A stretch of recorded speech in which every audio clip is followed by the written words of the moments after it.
Good morning, what's going on? It's about 10 minutes to hit the trail. All I had to do was take down the tarp and I heard thunder rolling in and then boom, it started pouring. Today the goal is to get 15, put me up somewhere near Haystack Mountain. And it's all gonna depend on the weather.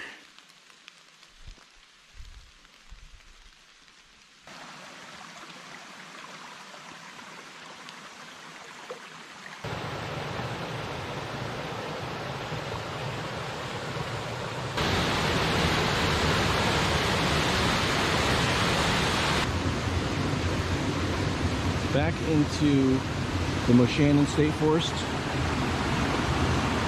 If the rain gets too bad, I'm gonna make a site.